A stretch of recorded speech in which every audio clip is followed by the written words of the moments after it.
Erev Tov, Parashat Chukat cette semaine. Alors, Parashat Chukat, c'est un tournant dans l'histoire du clan Israël, puisque on est à la fin des 40 années dans le désert, et là, Moshe et Aaron commettent une faute que tous les Mefarshim, alors, essayent de trouver la raison de cette faute. Et Dieu seul sait combien la faute, elle est fine, mais la conséquence, combien est-ce qu'elle est grave, puisque Moshe et Aaron ne rentreront pas en Eretz Israël à cause de cette faute. Et j'ai vu un des Mefarshim qui dit que c'est vrai qu'il y a autant de raisons à cette faute, mais il faut réaliser que la faute, elle est en fonction de la génération. À chaque génération, chacun doit réfléchir quelle est la faute que Moshe Rabbeinu a fait qui l'a empêché de rentrer en Eretz Israël pour que nous, on en prenne la leçon. Donc, quelque part, la faute est le reflet un petit peu de la génération et chaque génération devrait en tirer une raison différente.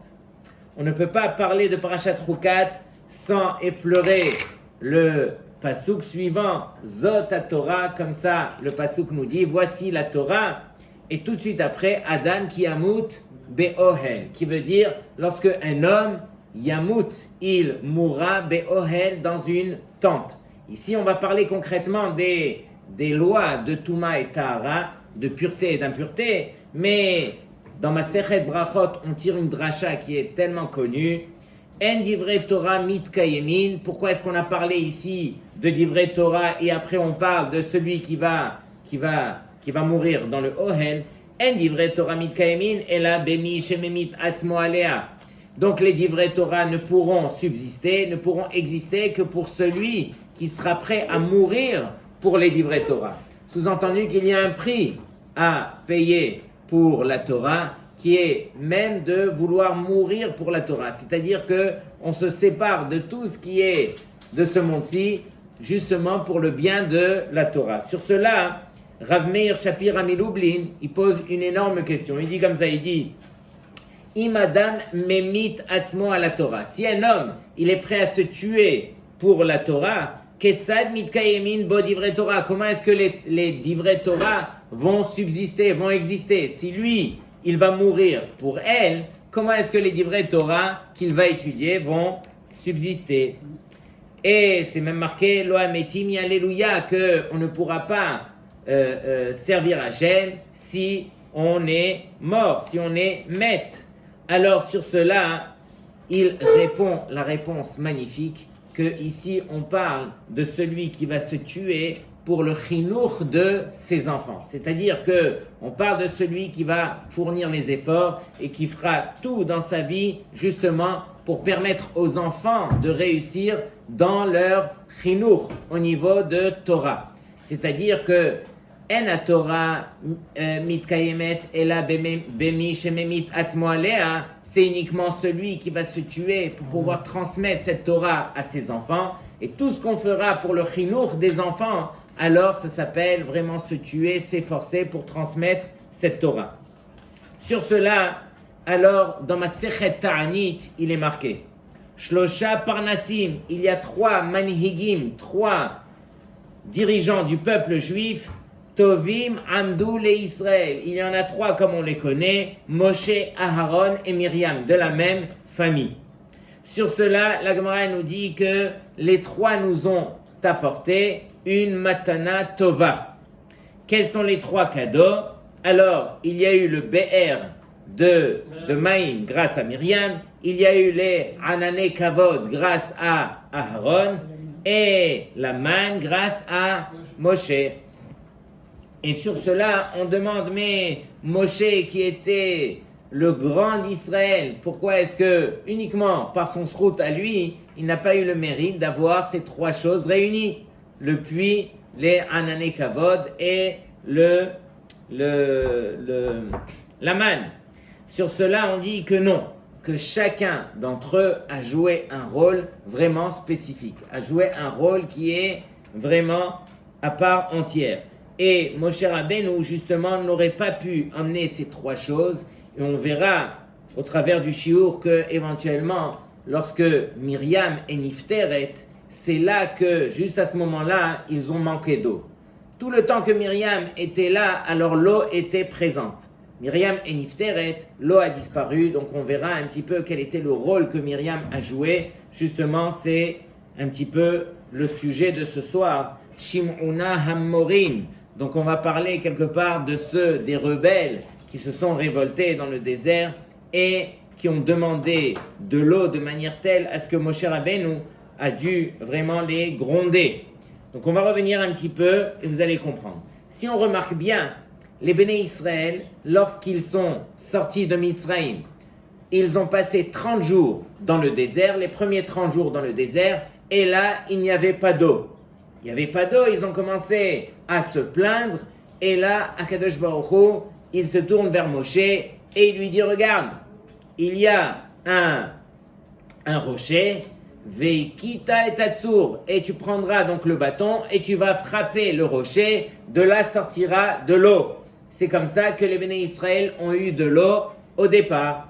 40 ans après, lorsque la veille de rentrer en Eretz Israël, là-bas aussi il n'y avait pas d'eau, les Béné Israël encore une fois se sont plaints et Akadosh Baruch Hu a dit à Moshe, prends ton bâton mais parle au rocher. Et c'est à ce moment-là que Moshe, au lieu de parler au rocher, il a frappé le rocher comme 40 ans auparavant il l'avait fait. Et donc on pose la question, pourquoi cette différence? Pourquoi est-ce que Hachem au départ a demandé à Moshe de frapper le rocher, pendant que 40 ans après, il lui demande de parler au rocher? Sur cela, on répond que le niveau des Béné Israël n'avait rien à voir 40 ans après. 40 ans après, dans le désert où ils ont grandi avec Hachem, ils avaient atteint un niveau de Emouna qui était spécial. Ils ont mangé la manne pendant 40 ans. Ils ont bu du Ber Miriam pendant 40 ans. Toute la Chochma de la Torah, ils l'ont acquise grâce au Ber de Miriam, grâce à cette manne qu'ils mangeaient. Aucune maladie, ils étaient portés par Hachem. Et donc la Emouna, après 40 ans, était à un niveau tel que Akadosh Baruch Hu, il a demandé à Moshe de sanctifier son nom. Comment est-ce qu'on allait sanctifier le nom d'Hachem? Justement en parlant au rocher. Le fait de parler au rocher devant les yeux des Béné Israël, alors le nom d'Hachem aurait été sanctifié encore beaucoup plus que le fait de frapper le rocher. Et donc, on va revenir un petit peu sur cette faute. Je vous fais remarquer que la première fois qu'ils ont demandé de l'eau, alors c'était la veille, on a vu que Myriam, elle a commencé à faire un chant avec les femmes. C'est-à-dire que les Béné Israël avaient traversé la mer, les Béné Israël ont chanté le Hazir Shir Moshe, mais Myriam a pris les femmes, et elle aussi, Vata'an Nahem Myriam, Shiru Lashem Kigao Ga'a. Et donc Myriam aussi a fait son chant.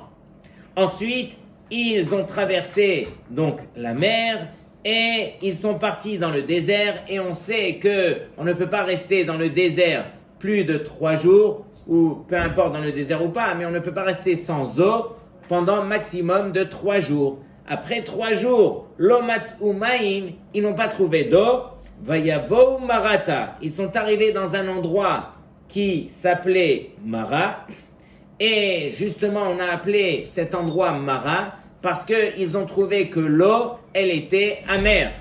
Kimarim hem, alken kara shema Mara, et donc c'est la raison pour laquelle ils ont appelé cet endroit Mara. Sur cela, le peuple a commencé à se plaindre, Manishte, qu'est-ce qu'on va boire?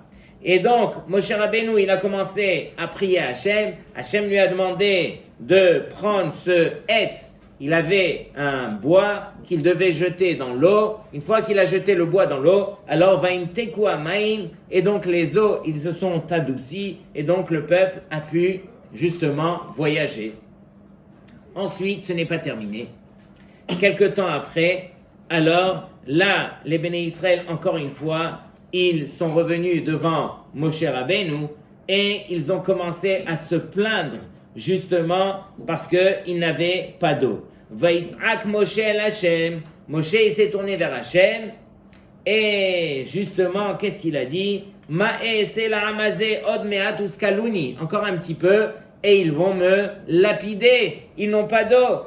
Alors, sur cela, Akadosh Baruch Hu, Vayomer Hashem el Moshe, Avor lifnei ha'am, passe devant le peuple, Vekachitecha mizikne Israël, prends avec toi des anciens des béné Israël, Umatecha, et ton bâton, Asher ikita bo et ayeor, kach beyadecha ve'alachta. Le même bâton sur lequel tu as frappé le Nil, alors avec ce même bâton tu prendras et tu vas frapper donc le rocher. C'est marqué un petit peu après.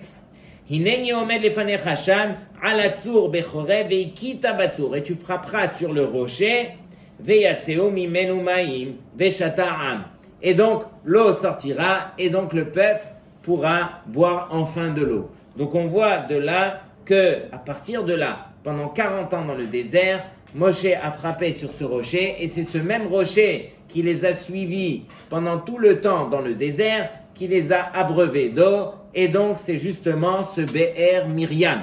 C'est ce rocher que Hachem lui a demandé de frapper et Moshe a frappé, il y a eu de l'eau et donc ce rocher les a suivis par le srout de Myriam.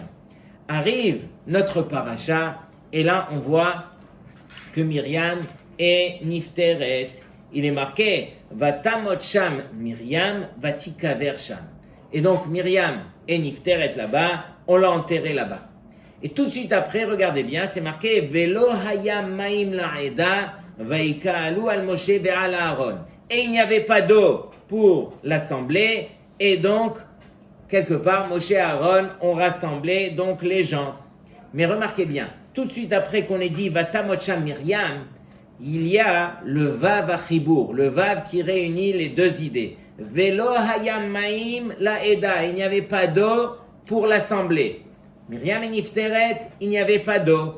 Et donc c'est à partir de là que Akadosh Baruch Hu s'adresse à Moshe et il lui dit Kach et amate, prends le bâton, Ve'akel et aeda, et rassemble le peuple. Ata ve'Aaron achicha, toi et ton frère, ve'dibartem el asela le'enehem, et vous parlerez au rocher le'enehem, devant les yeux de tous les béné Israël, ve'natan memav, et ils donneront donc les eaux. On ne va pas rentrer dans le détail que Rashi nous ramène ici, que finalement Moshe ne savait pas de quel rocher est-ce qu'il s'agit, quel rocher est-ce qu'il devait parler et tout ça. Mais en fin de compte, on voit que c'est le même rocher qui appartenait à Myriam, par le srout de Myriam, le Be'er de Myriam, c'est ce même rocher que Akadosh Baruch Hu lui a demandé de parler. Et bien que Myriam avait disparu, alors quelque part c'est par le srout de Myriam que reviendra l'eau. Maintenant regardez bien la suite, c'est marqué Vaikach Moshe tamate milifne Hashem. Moshe il a pris le bâton de devant Hashem, Kasher Tzivaou, comme Hashem lui avait ordonné. Vayakilu Moshe et Aaron et Akal el pene asala. Et donc ils ont rassemblé le peuple devant le rocher. Vayomer lahem shim'una morim. Écoutez, vous les rebelles, vous qui refusez d'écouter la voix d'Hachem. Hamina sela azeh noti lachem ma'im. Regardez bien ce que Moshe dit. Est-ce que de ce rocher, alors je vais vous faire sortir de l'eau? Sous-entendu que Hachem il te dit, parle au rocher et de l'eau sortira. Et donc Moshe il vient dire au béné Israël, mais il vient les rappeler à l'ordre. Est-ce que d'un rocher peut sortir de l'eau? Réalisez déjà tout ce qui s'est passé pendant 40 ans dans le désert. Et là vous me demandez de l'eau. Akadosh Baruch Hu me demande de m'adresser au rocher. Avant même de m'adresser au rocher, réaliser un petit peu ce qui va se passer. Est-ce que du Sela peut sortir de l'eau? Sous-entendu que quelque part, il y en a qui viennent dire que on vient faire un reproche ici à Moshe Rabbeinu. Comment est-ce que Moshe Rabbeinu, il a pu douter quelque part? C'est pas douter, mais comment est-ce que Moshe Rabbeinu, il a pu dire, est-ce que on va faire sortir de l'eau? Sous-entendu que c'est vrai, d'un rocher, on ne peut pas faire sortir de l'eau. Mais si Hachem te le dit, il y a rien qui pourrait t'empêcher de faire quoi que ce soit sur terre si tu marches avec Hachem. Il y a un avrère qui m'a raconté cette semaine, en Eretz Israël, il a étudié au Kollel avec sa chavruta. Ils ont étudié un vrai limoud comme ça pendant 2 heures d'affilée, et après 2 heures, la chavruta, elle avait mal à la tête, elle lui dit, regarde, laisse-moi aller fumer une cigarette et je reviens. il va vite dehors, il commence à fumer, vite. Et juste au moment où il sort, il y a un type qui arrive en moto, il freine rien que devant lui et il sort une enveloppe de sa poche et il lui dit, regarde, cette enveloppe, va la donner à un avraire de ton collègue qui étudie. Il n'a jamais vu ça. Le motard, il s'en va et donc lui, il a l'enveloppe dans la main, il ouvre l'enveloppe et il voit que dans l'enveloppe, il y avait 420 shekels. 420 shekels, bon, c'est pas beaucoup d'argent, c'est... Et donc, il dit, bon, moi, ça me revient pas, je suis sorti pour fumer, c'est pas moi qui vais prendre cette enveloppe.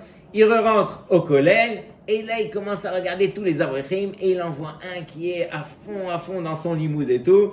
Il passe devant lui, il lui dit, regarde, cette enveloppe, on me l'a donnée dehors, c'est pour toi, je te vois, tu étudies, c'est pour toi. Il ouvre l'enveloppe, il voit lui aussi 420 shekels, et là, il éclate en sanglots. Il lui dit, regarde, la vérité, c'est une petite somme, 420 shekels, c'est environ 150 €, c'est pas... On va pas commencer à pleurer, pourquoi tu te mets à pleurer? Il dit, non, je vais te raconter. Il lui dit, ma femme, elle est comptable. Et ce mois-ci, sa patronne lui a demandé de faire des heures supplémentaires. Elle s'est tuée, elle a pris sur le compte de son mari et de sa maison et de ses enfants, elle a pris sur elle 10 heures en plus. Elle a fini tout le travail. Elle a rendu le travail, sa patronne lui a dit, si tu avais mieux travaillé ce mois-ci, alors tu n'aurais pas fait des heures supplémentaires, je te donne rien du tout pour ces 10 heures. Et elle a fait le compte exactement, combien d'argent lui revenait pour ces 10 heures? 417 shekels. Et donc, la patronne lui a dit, je te donne rien, elle est rentrée chez elle, elle n'a pas supporté. C'était amer. Ce goût amer, elle a dit, mais j'ai pris tellement du temps de la famille pour lui faire plaisir, et en fin de compte, elle m'a rejeté. Quand je suis rentré à la maison, mon mari, qu'est-ce qu'il m'a dit? Il m'a dit, écoute chérie, si ça nous revient de Mina Shamaim, Akadosh Baruch Hu va nous l'accorder. Et là, le lendemain, j'arrive au collège, j'étudie. Pour moi, c'était difficile. Je me suis dit, est-ce que je ne devrais pas rester à la maison avec ma femme pour la consoler? J'ai été au collège, j'ai étudié. On m'amène comme ça une enveloppe. Première fois de ma vie, je reçois une enveloppe, exactement la somme qu'on avait repris à ma femme. Rabotai, il n'y a rien d'impossible pour Hachem. Comment est-ce que Moshe Rabbeinu il dit Hamina Sela Aze Notzi Lachem Maim? Est-ce qu'on va vous faire sortir de l'eau du Sela? Devant Akadosh Baruch Hu, il n'y a rien qui est impossible. Et donc j'aimerais vous parler du sujet principal, qui est que si on remarque bien, la première fois, alors Myriam était là, elle a fait le chant. 3 jours après, il n'y avait pas d'eau. Akadosh Baruch Hu, il demande à Moshe justement de jeter le bois et il y a eu de l'eau. La 3e fois, on voit que Myriam est nifteret et là, les Béné Israël commencent à se plaindre. Akadosh Baruch Hu, il dit à Moshe, prends ton bâton mais va parler au Sela, et on voit que finalement, c'est le même Sela qui jusque-là leur avait donné de l'eau grâce au mérite de Myriam. Même une fois qu'elle est nifteret, l'eau a continué à venir. Et donc quand je me suis assis aujourd'hui devant le mot Myriam, alors j'ai vu ce que je vais vous montrer tout de suite. Myriam, ça s'écrit comme ça. Oui, mais j'ai vu qu'il y a 3 mots qu'on peut, lorsqu'on permute les voyelles, alors il y a 3 mots qui ressortent de Myriam. Regardez bien. Je vais enlever les voyelles. Quel mot voyez-vous? Marim. Marim. Le premier mot, Marim, qui veut dire quoi? Qui veut dire lorsque les Béné Israël sont arrivés devant l'eau, ils ont vu que les eaux, ils étaient amers. Ils se sont plaints. Hachem, il a dit à Moshe de jeter le bois. Vaimteku amaim. Premier, Marim. On voit qu'il y a un lien direct entre Myriam et les eaux. Ensuite, quel autre mot vous voyez? Alors, c'est marqué dans le texte que Moshe Rabbeinu, Vayarem Moshe et Yado, Vayach et Asela. Moshe, il a levé sa main et il a frappé le Sela Bemateu Parmaim. 2 fois il a levé. Quel mot vous voyez? Merim. Merim veut dire lever. Comme c'est marqué dans le texte, Vayarem Moshe. 3e mot qui ressort d'ici, Qu'est-ce que Moshe a traité les Béné Israël lorsque ils sont venus se plaindre pour de l'eau? Morim. Morim veut dire des rebelles. Quelque part, la clé de toute cette paracha, c'est Myriam. Myriam qui, par son srout, Myriam a montré que lorsque Moshe Rabbeinu, il était encore bébé, alors elle a voulu le sauver. Comment elle a fait Myriam? Elle a dit, il n'y a rien qui peut être impossible. D'abord, elle a été voir son père et elle lui a dit, ta xéra, elle est encore plus grande que celle de Paro. Et donc, ses parents se sont remariés. Et ils ont eu ce bébé. Et elle, Myriam, elle voyait que tous les jours, on jetait les Béné Israël dans le Nil. Elle a dit, il n'y a rien d'impossible. Et donc, elle a pris Moshe, elle l'a mis dans le berceau, comme on connaît l'histoire, elle l'a jeté dans l'eau. Et elle a vu que de l'eau, Akadosh Baruch Hu allait sauver Moshe par la fille de Paro, Bithia. Et donc, jusque-là, on voit que Myriam, elle a eu quelque part cette émouna qu'il n'y a rien qui est impossible devant les yeux d'Hachem. Akadosh Baruch Hu, c'est lui qui est capable de tout. De même, lorsque les Béné Israël sont arrivés devant la mer, alors on a vu que qui c'est qui a chanté? À part les Béné Israël, c'est Myriam qui a chanté. Et pourquoi elle a chanté? Parce que sur 600 000 personnes, chacun est arrivé devant l'eau, personne n'aurait imaginé, même pas une fraction de seconde, que Hachem allait les sauver par le fait d'ouvrir la mer. Et donc, même la chose impossible, Akadosh Baruch Hu, il a voulu montrer aux Béné Israël, c'est de la sorte que je vais vous sauver. Quelque part, il n'y a rien d'impossible. Encore une fois, on voit la mer et on voit Myriam qui chante derrière la mer. De même, Myriam, elle était dans le désert, elle accompagnait par son mérite, par cette émouna, Akadosh Baruch Hu, il a permis au Béné Israël, justement, que l'eau, elle sorte par le srout de Myriam. Et cette eau les a suivis pendant les 40 ans. Lorsque Myriam est nifteret, alors Akadosh Baruch Hu, il a voulu dire à Moshe, ne t'en fais pas Moshe. Par le srout de Myriam, même quand elle est nifteret, l'eau reviendra. Je voulais juste montrer que le mérite de Myriam n'est pas encore terminé, Chazé Shalom. Et certains disent, écoutez bien, que Moshe Rabbeinu, c'est contrairement à l'enterrement de Aharon et de Moshe lui-même, lorsque Aaron il est niftar, alors tous les Béné Israël, ils se sont endeuillés pendant 30 jours. De même, lorsque Moshe, quand il est niftar, vadaï que tous les Béné Israël l'ont attendu, ont pris le deuil.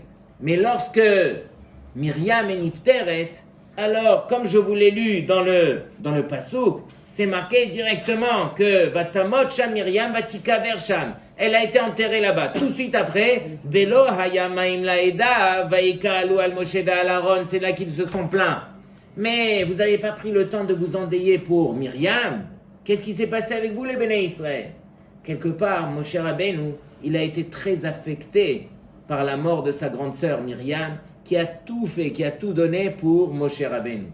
Et donc, quelque part, il s'est retrouvé devant le peuple qui était en train de se plaindre, il s'est retrouvé devant le Séla, devant le rocher, il ne savait plus si finalement le même rocher qui était par le srout de Myriam allait encore donner de l'eau, et là, Moshe Rabbeinu, ça lui a échappé quelque part, ou par la peine, par la colère, par un petit peu tout ce qui s'est passé autour de lui, alors il a malheureusement frappé ce rocher. Bien sûr que Moshe Rabbeinu, tout ce qu'il voulait faire, tout ce qu'il savait faire, c'était uniquement la volonté d'Hachem. Mais quelque part, voilà, ça nous échappe. Ça nous échappe de nous rappeler à l'ordre que même lorsque on est en détresse, et Dieu seul sait qu'il y a tellement de situations dans la vie qui devraient nous faire réaliser que devant nous, peut-être, il y a un mur, mais il n'y a pas de mur devant Hachem que Hachem ne peut pas ouvrir. Il faut réaliser que devant nous, il n'y a aucun mur. Nous, on est les Béné Israël. Même si on voit la plus grande des difficultés, sur lequel on se dit il n'y a aucune solution, Akadosh Baruch Hu, c'est là qu'il nous trouvera la solution. C'est là qui nous permettra de nous purifier, de trouver justement la solution. C'est une des raisons pour lesquelles on voit dans cette belle paracha que Efer Para, on a pris les cendres de la vache qu'on va brûler. C'est uniquement par ces cendres qu'on va brûler qu'on pourra purifier. Donc quelque part, voilà, on doit se rappeler à l'ordre. C'est uniquement la voix d'Hachem qui devrait sonner quelque part dans notre tête, qui devrait nous rappeler à l'ordre et qui devrait nous éduquer à savoir qu'il n'y a que Hachem qui pourra nous sauver. Et devant Hachem, il n'y a aucun mur, il n'y a aucune façon de se dire que je vais rentrer dans un yéhouch quelconque, je vais rentrer dans un désespoir quelconque. Au contraire, Akadosh Baruch Hu, c'est lui qui ouvre toutes les portes. Shabbat Shalom Evrach.